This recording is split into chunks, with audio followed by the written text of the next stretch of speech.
Good morning, my dear friends. Why is King Charles ghosting Harry? And what does it mean moving forward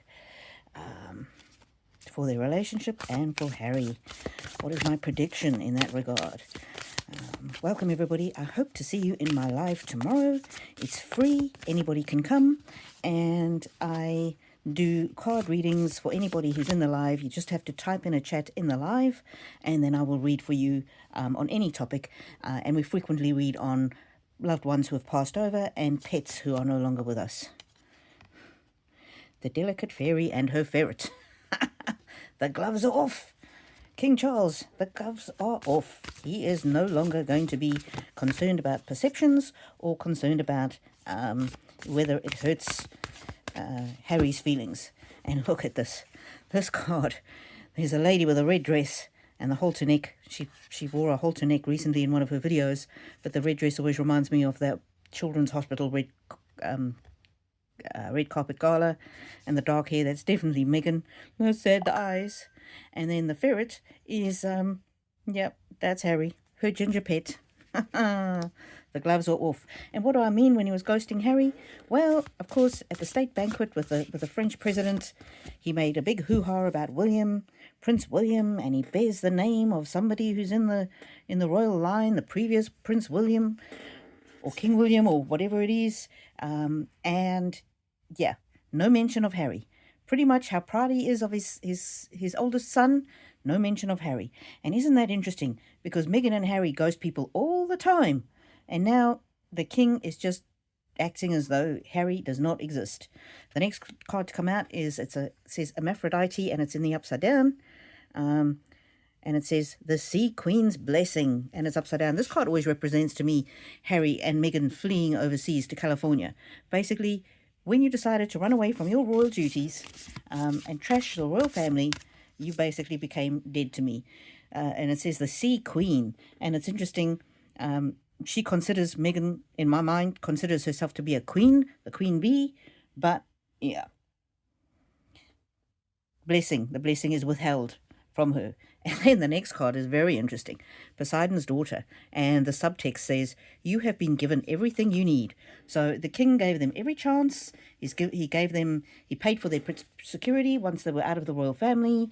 He looked after them in every way. He's bent over backwards for them. And pretty much they've got as much out of him as they're going to get. Wow. What do you think? Do you think the king really was ghosting Harry? Do you think I'm reading too much into it? And do you think he deserves it? I really enjoy your comments, and they really do help out the channel as well. It helps out with the YouTube algorithm dance. Let's see what else. Wake up. The next card says, wake up. And there's a very sad looking girl. It's time for Harry and Meghan to wake up and smell the roses, so to speak. And I love this card. It says, you can't go back to yesterday. And there's a lady, and in front of, with a claw, hanging on to a bird that's got ginger feathers. And to me, this always represents the freedom flight, the so-called freedom flight when they ran away to America. And these words, you can't go back to yesterday. Harry will never be able to restore his reputation. And the king knows it. The king knows it. He's not prepared to play their games anymore. He's not prepared to bend over backwards for them. And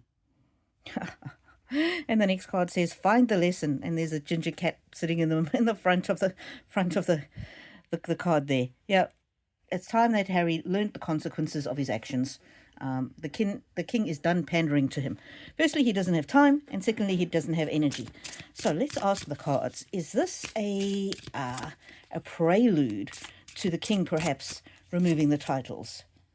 The next card says solitude. Well, he's considering it. He's actually been thinking about it.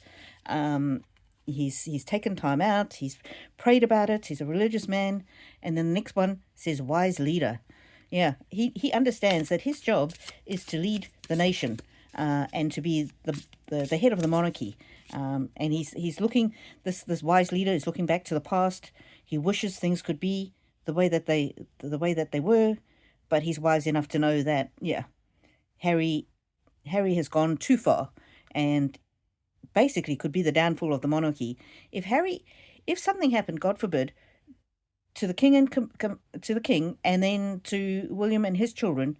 Harry is the next in line, and the king knows that if that happened, there would be a massive crisis because Harry would sue the government to become king, and it just, yeah, the public wouldn't accept it, and there would be pretty much there would be a moratorium and a referendum, and people would vote to shut down the entire monarchy. So he knows he's got to do this. The next card says miracles, and he really has been praying for a miracle. He's been praying for his son to come to his senses. He's been praying for his son to count his blessings. And the next card that comes out is of infinite abundance. He's been praying for Harry to remember and recognize his roots and realize how much the firm, the firm, let me not call him that, the monarchy has given him, and how many opportunities they've given him, and that it wasn't this wicked, terrible place that he and Meghan always makes out. But the king knows that Harry has just gone too far, and he can't add fuel to the fire. And then the next card says, begin now. So the king knows he needs to start solving the situation, resolving the situation, rather than leaving the situation for William to deal with. The next card is breaking trail, breakthrough, treading new ground. So I'm getting from this that they definitely are. There are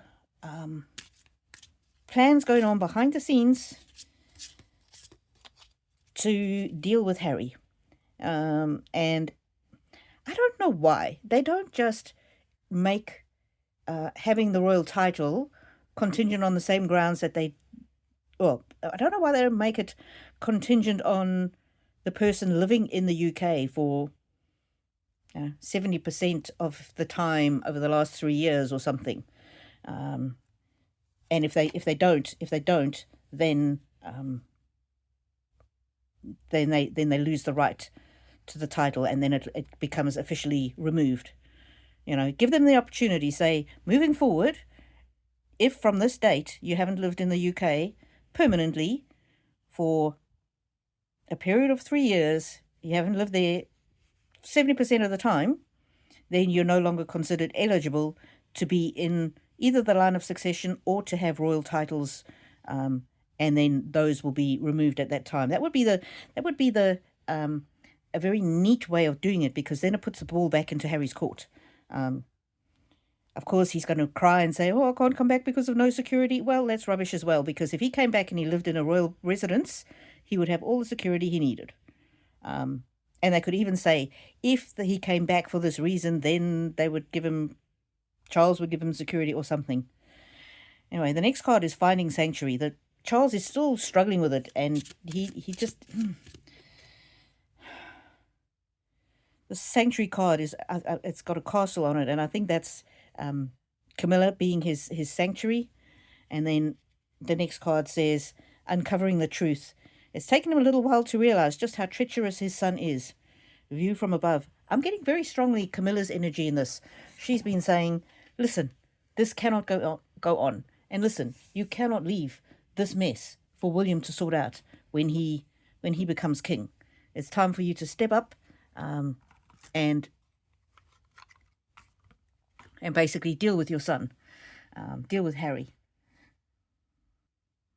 And now we're going to ask the cards, what does Harry and Meghan think of being ghosted by the king in his speech? And I like to use these true crime cards, true crime oracle cards. I don't know why. These pick up Harry's energy very, very well. Maybe because it's a crying shame as to what Harry has done to his family.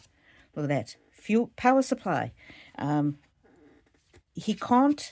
Basically, the royal family have cut off ties with him, which means he no longer has fuel. He no longer... His ability to trade off his royal title is less and less. And Meghan's really feeling it. And look at that. The next card is a desert card. I don't think I've ever pulled that card out of this deck.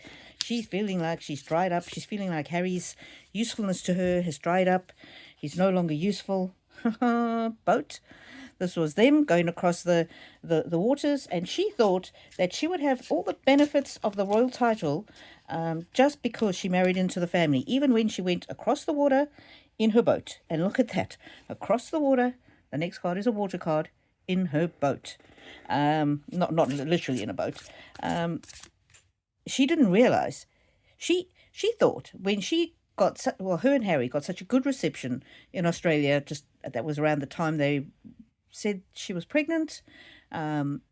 She was carrying a folder in front of her tummy the whole time, and people thought, "Oh, that's weird." Not that she was pregnant enough to show, but anyway, they got such a rousing reception at their wedding. Everybody was happy for them. When they did their first tour in Australia, everybody was happy for them, and she thought it was because they were popular. She didn't realize that putting this water, this distance between her and the royal family, would basically cut off her power supply. Things would run dry. The kudos of the royal family would no longer really help them, no longer be recognized. And it was actually the royal family that gave them their respectability and their lovability. And because she decided to not only distance herself but rubbish the royal family, she basically created this situation. And there's Harry. The card says imprisoned. Yeah, he said that his brother and father was trapped in the royal family. Well, now he feels trapped because there's no way back for him. There's no way back for him. He's really burned too many bridges. The next card's a very dark card. Assassination, it says. Well, it's kind of like a jilted lover. If I can't have you, nobody can. If I can't be royal, then I'm just going to smash and burn the royal family. Wow. If I can't have the perks of being royal, I'm going to gut the royal family, and I am going to just make sure that everybody knows how wicked and evil this institution is, and I'm going to ruin the monarchy's reputation and hopefully bring down the family. And I've never understood why Harry has been so vindictive, but now I get it. With this assassination card, I get it. It's a petulant little boy who, if he's told to give back a toy to somebody who actually owns it, he'll rather break it than give it back to that person. So that's, if I can't be in the royal family, I'm stuck here in Montecito, and you're not giving me any power supply, you're not giving me any fuel, you're not giving me any credit, you're not even talking about me in your speech, that I'm going to do my best to ruin your life and to destroy the monarchy. If I can't be in it, then it shouldn't exist. And look at that. The next card is a social media card. That's a social media card. So that's Meghan destroying the royal family on social media. Yeah. So yes, it was absolutely intentional by the king. And what is the king's next kind of moves? Child, to remove the titles from the children. Yeah. Okay. Well, stick around, and I will try and get Honey to come and make a cameo. My beautiful dog. And look at that on the bottom of the deck. Death. The end of Harry and Meghan's ability to trade off the royal family. This is very much a salvo over the bows. A very strong message to Harry and Meghan that he's done. He's done with them, and this is going to be the end, the beginning of the end of their royal titles. And I don't know why he didn't do it sooner, but there you go. And maybe him looking death in the face made him realize he really needs to leave a legacy that is not one of chaos. Let me see if I can find that puppy for you. Okay, here's Honey. Oh, no, sit. Lie down. Okay, I'll give you a treat. No, lie down. Here you go. Okay, sit. I want to finish that treat first. Sit. Oh, you're a good girl. You're a good girl. Can you shake? Yes. Good girl. Say hello to the people. Say hello to YouTube. Yeah, you're so cute. All right, my lovely people. May the angels walk with you now and always.